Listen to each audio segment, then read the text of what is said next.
Hello बच्चों, आज हम सामाजिक विज्ञान की बुक अर्थशास्त्र का दूसरी वर्कशीट कर रहे हैं। पहली वर्कशीट हम इसकी कर चुके हैं और टॉपिक का नाम है हमारा भारतीय अर्थव्यवस्था के क्षेत्रक। इसकी पहली वर्कशीट में हमने पढ़ा था कि हमारी भारतीय अर्थव्यवस्था के 3 प्रकार के क्षेत्रक हैं। प्रथम क्षेत्रक, द्वितीय क्षेत्रक और तृतीय क्षेत्रक। प्रथम क्षेत्रक में आपने पढ़ा था प्रथम क्रियाएं उनको कहते हैं जिसमें कृषि से रिलेटेड सारा काम होते हैं या जो कच्चे माल के रूप में होता है। दूसरी में आपने पढ़ा था कि इसमें उद्योग धंधों के बारे में बताया जाता है हमारे। तीसरी में आपने पढ़ा कि तीसरी में वो सारी सेवाएं होती हैं जो पहली और दूसरी को मदद करती हैं आगे बढ़ने के लिए। आज हम उसके आगे पढ़ेंगे कि किस तरीके से ये सेवाएं हमें आगे कैसे यूज़फुल होती हैं। तो चलिए शुरू करते हैं। लास्ट वर्कशीट में ही आपने ये भी पढ़ा था कि हमारा जो सकल घरेलू उत्पाद है जिसको हम जीडीपी भी कहते हैं, उसका बहुत कम भाग जो है वो हमारी प्रथम क्षेत्रक से प्राप्त होता है जो हमें देता है, जबकि द्वितीय और तृतीय क्षेत्रक में कम लोग लगे होते हैं पर फिर भी इसका जो योगदान है हमारे जीडीपी में वो 85 है। और इसमें सबसे कम लोग इसलिए लगे होते हैं क्योंकि ये रोज़गार सिर्फ आधे लोगों को ही प्रदान करवा पाता है, जबकि आधे से ज़्यादा लोगों को जो रोज़गार है या जो जॉब है वो कहाँ से मिलती है, वो मिलती है हमारी प्रथम क्षेत्रक से, जिसमें कृषि रिलेटेड सारे काम होते हैं, कच्चे माल से रिलेटेड सारे काम होते हैं। तो ये एक बहुत बड़ी समस्या है क्योंकि कृषि में क्या होता है, कृषि में जैसे आपने पिछली वर्कशीट में एक बेरोज़गारी पढ़ी थी जिसका नाम था छिपी हुई बेरोज़गारी, वैसे ही कृषि में एक और बेरोज़गारी होती है जिसको बोलते हैं हम अल्प बेरोज़गारी।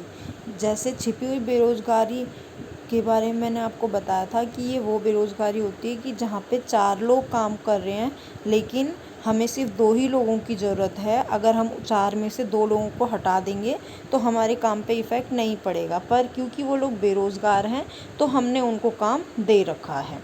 तो इसी तरीके से अल्प बेरोज़गारी भी एक बेरोज़गारी का प्रकार है जिसमें क्या होता है कि साल के कुछ महीने जब तक कृषि होती है तब तक तो इन लोगों के पास काम होता है, लेकिन जब कृषि नहीं होती है जैसे अप्रैल मई जून के टाइम पे, तो ये लोग इन लोगों के पास कोई काम नहीं होता, ये खाली रहते हैं। तो सरकार ने इस स्थिति को देखते हुए और बाकी देश में स्थिति को अच्छे से बनाए रखने के लिए रोज़गार सृजित करने की कोशिश की है। उसमें इसने 2 प्रकार के रोज़गारों का सृजन किया है। एक तो होता है छोटी अवधि के रोज़गार और दूसरा होता है दीर्घकालीन उपाय। तो चलिए हम इनके बारे में पढ़ लेते हैं थोड़ा सा। तो सबसे पहले हम पढ़ते हैं छोटी अवधि के रोज़गार। ये वे रोज़गार होते हैं जो अल्प बेरोज़गारी के टाइम पे लोगों को यूज़फुल होते हैं। इसमें जो भारत सरकार ने एक सबसे अच्छी योजना चलाई थी वो थी महात्मा गांधी राष्ट्रीय रोज़गार 2005 जैसी योजनाएं, जिसको हम क्या बोलते हैं, हम इसको बोलते हैं मनरेगा। इसका नाम आपने काफ़ी सुना होगा, मनरेगा। इसकी जो शुरुआत थी वो हुई थी 2005 में, ठीक है। इसके बाद इसमें क्या था, इसमें था कि सरकार किसी भी इंसान को 100 दिन का रोज़गार गारंटी देगी और उसको 100 दिन के लिए काम देगी और उसके बदले उसको पैसे देगी। जो भी न्यूनतम बेरोज़गारी भत्ता होता है, जो भी न्यूनतम उनकी रोज़गारी होती है वो, और अगर रोज़गार नहीं मिलेगा तो उसको बेरोज़गारी भत्ता दिया जाएगा उसकी जगह। और ये क्या होता था, इसमें काम सिर्फ गांव के आसपास के जो क्षेत्र होते थे सिर्फ वहीं काम दिया जाता था। सबसे अच्छी बात इसमें ये थी कि इसमें महिलाओं के लिए 1/3 आरक्षण था। इसकी वजह से महिलाओं के लिए भी ये काफ़ी फ़ायदेमंद था। और इसकी एक और मोस्ट इम्पॉर्टेंट बात ये थी कि ये सिर्फ गरीबों में भी सिर्फ अति गरीब लोग जो थे उन्हीं को रोज़गार प्रदान करता था, सबको रोज़गार ये नहीं देता था। मैं आपको बता दूं ये क्वेश्चन बहुत इम्पोर्टेंट है, ये हर बार पेपर में पूछा जाता है। आपको ये सारी चीज़ें मनरेगा के बारे में पता होनी चाहिए। तो ये तो थी छोटी अवधि के लिए जो रोज़गार चलाए गए थे सरकार की तरफ से। अब हम देखते हैं बड़ी अवधि यानी दीर्घकालीन उपाय कौन से थे, जिसमें से पहला है कृषि सुविधाओं में सुधार। इसका मतलब ये है कि अगर हम जो कृषि रिलेटेड जो भी काम है, अगर हम उनमें सुधार कर लेंगे तो किसानों को दिक्कत ही नहीं होगी। उनको जो वो काम कर रहे हैं अगर उसमें दिक्कत नहीं होगी, उनकी बढ़ोतरी होती जाएगी, तो इससे ना तो वो बेरोज़गार होंगे, ना उनको दूसरी जगह रोज़गार लेने के लिए घूमना पड़ेगा। दूसरा है सस्ती दर पर कृषि ऋण।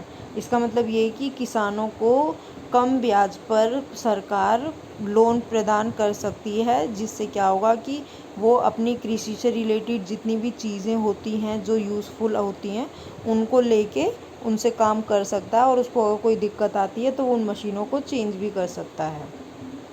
इससे वो दीर्घ काल तक यानी लंबे समय तक एक ही मशीन से काम कर सकता है, काफ़ी टाइम तक। तीसरा है हमारा अर्ध ग्रामीण क्षेत्रों में उद्योगों की स्थापना, यानी कि जो पूरी तरीके से ग्रामीण क्षेत्र हैं उनमें क्या करना है कि उद्योग जो फैक्ट्री होती हैं छोटी छोटी, जो पूरी तरीके से गांव नहीं है लेकिन पूरे तरीके से शहर भी नहीं है, उनमें वो उद्योग फैक्ट्रियां खोल सकती है सरकार। उससे क्या होगा कि उस गांव के लोग उसमें काम करेंगे तो उनके पास भी रोज़गार होगा और वो कंपनी भी चलेगी। नेक्स्ट है हमारा विद्यालय एवं कॉलेजों की स्थापना। विद्यालय और कॉलेज की स्थापना से क्या होगा कि लोगों को शिक्षा प्राप्त होगी, और शिक्षा से क्या होगा आगे जाके उनके लिए रोज़गार के अच्छे अवसर प्रदान किए जाएंगे। नेक्स्ट हमारा स्वास्थ्य सुविधाओं को बेहतर करना। ये तो मोस्ट इम्पॉर्टेंट है ही। अगर हमारी स्वास्थ्य सुविधाएं सही रहेंगी, हमारा स्वास्थ्य सही रहेगा, तो हमें कोई भी काम मिले हम उसको आसानी से कर सकते हैं। तो आपने देखा किस तरीके से छोटी अवधि और दीर्घ अवधि में डिफरेंस होता है, और सरकार ने बाकी जो रोज़गार है उसको प्रदान कराने के लिए क्या क्या उपाय सुझाए हैं। तो अब चलिए हम क्वेश्चन आंसर्स कर लेते हैं इसके। हमारा पहला क्वेश्चन है, महात्मा गांधी राष्ट्रीय ग्रामीण रोजगार यानी मनरेगा 2005 की विशेषताएं बताइए। तो ये सारी विशेषताएं हैं इसकी, इनके पॉइंट्स वाइज आप लिख सकते हैं और इनको याद भी करना है। अतिरिक्त रोजगार सृजन के दीर्घकालीन उपायों की व्याख्या कीजिए। ये सारे आपके दीर्घकालीन उपाय हैं और इनको आपको थोड़ा थोड़ा एक्सप्लेन भी करना है, जैसे मैंने एक्सप्लेन किया है। तीसरा क्वेश्चन है, हमें अधिक से अधिक रोजगार सृजन की आवश्यकता क्यों है। अब देखिए इसका ये भी इम्पोर्टेंट क्वेश्चन है। इसमें आप पहला लिख सकते हो कि हमें रोजगार की आवश्यकता क्यों, रोजगार सृजन की आवश्यकता क्यों है। उसके लिए ये है कि इससे क्या होगा, पहला ये होगा कि हमारे देश में जनसंख्या एक तो बहुत ज़्यादा है, तो उस जनसंख्या का हम यूज़ कर सकते हैं लोगों को रोज़गार देकर। इससे हमारा जो देश है उसकी जीडीपी यानी सकल घरेलू उत्पाद पर भी इफ़ेक्ट पड़ेगा और हमारा देश भी विकसित होगा। दूसरा ये हो सकता है कि हम लोगों को अच्छी शिक्षा प्रदान करें, इससे लोगों को अच्छा रोज़गार मिलेगा।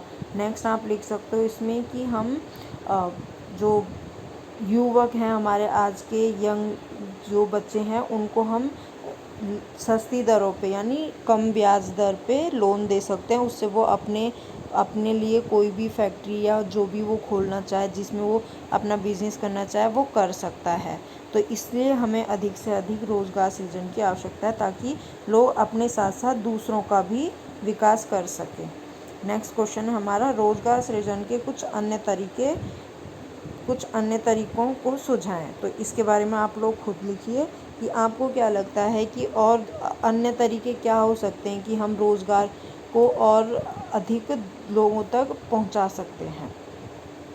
आई होप आप लोगों को समझ आ गया होगा। किसी को कोई दिक्कत या परेशानी हो तो आप मुझसे पूछ सकते हो। Thank you.